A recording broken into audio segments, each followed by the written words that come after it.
couple of years of coaching Bogey, but what's the difference now having to prepare for playing against him?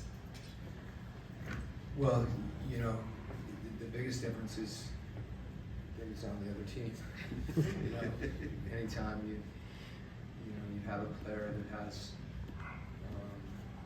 you know, a significant portion of their career and productive and, you know, is respected and liked, it's always a little different when they're on the other team.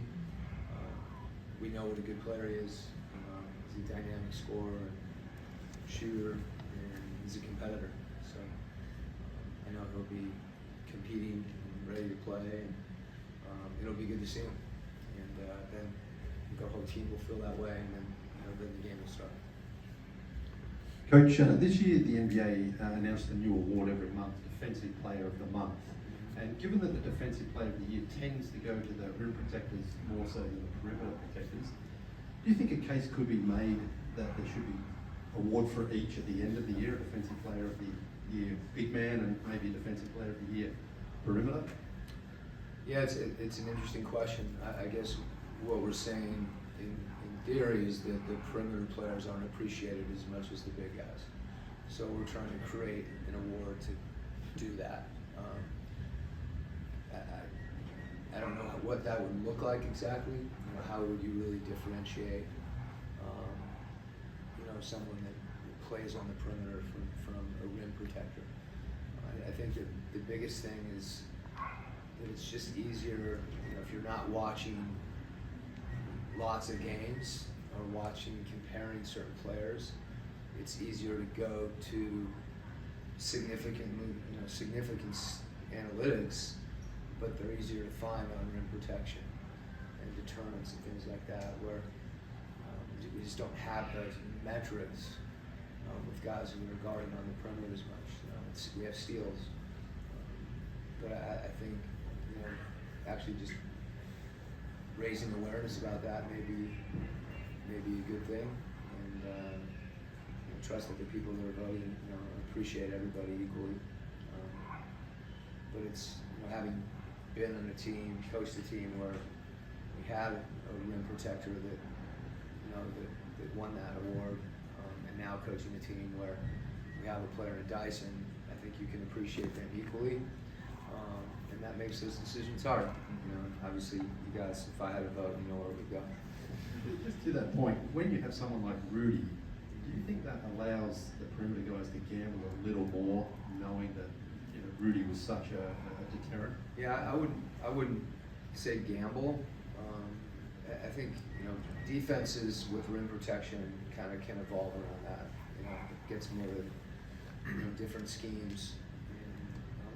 Offensively, the way you attack that rim protection and trying to space an elite rim protector and get him away from the basket. Those things all come in there together. But when you have that type of player, usually your defense reflects that. No different than if you have a great shooter, multiple shooters in the court and things like that, where your personnel, is going to impact how you play and how you defend. In the first meeting, I know your team is different and so is theirs, but a lot of turnover issues in that game. I know that's been actually an improvement recently for you guys statistically. Does anything stand out as to why that was against? I know they created a lot of turnovers as well, but in this matchup in particular? Yeah, I think they're elite in that regard. Their physicality on the ball. We've got to just be tougher with the ball, and I think there's times when you have to know that they're going to try to take it from you. So one way to mitigate that is to make sure you're really spaced.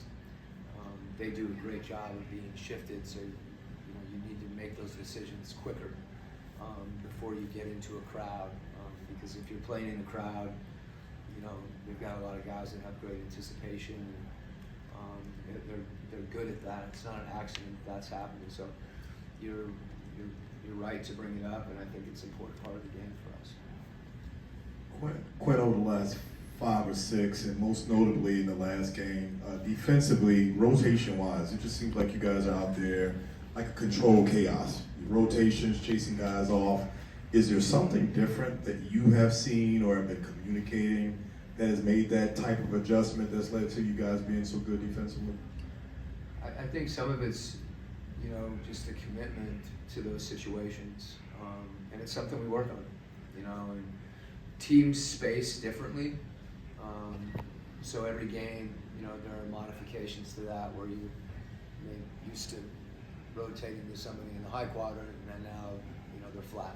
So there's always little differences, but I think the key thing is to continue to play. Those things aren't always as scripted as we can make them in practice, and guys communicating and really, staying in plays and trying to make people make extra passes. And I think one of the things that has been most important is when you get beat off the dribble on a straight line, it's hard for anyone to rotate anywhere. So our ability to guard the ball allows you, to give each other help, and then you can also help the helper, and so on and so on. So, this is one of those games too, where we have to, be able to stay in front of the ball, while at the same time, being conscious of directionally where guys want to go to, whether they want to go left or right. I got a couple, so I'll just go one at a time. Yeah. First is just in general, when you look at the possession pattern, are there numbers that you look at to evaluate that, and how do you communicate that to your team? I think we're talking about one of them with the turnovers, that I think the thing about turnovers, live ball turnovers, that hits you harder is that a lot of times those end up being baskets the other way. You can't defend against them. So not only do you not get an offense possession, you're usually giving something out. So that's one of them. And then I think the offensive glass. If you're giving up offensive rebounds, and particularly as it relates to second chance points, some of those offensive rebounds become threes as well. So those two things in the front and the back end of the possession, and those are things you talk about and really try to exploit on the other side as well. If we can get to the offensive glass and create, additional possessions, that's something we want to do. Finally, you got Terrence. You got him for a month now. Is there something that, or what can you kind of share about what you've learned from him, coaching him, and being in his locker room that you perhaps couldn't quite know just competing against him for 5 seasons?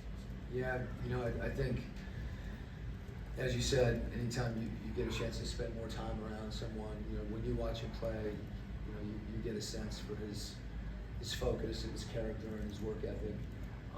And then you're with him in practice or with him on the play. He's a pro.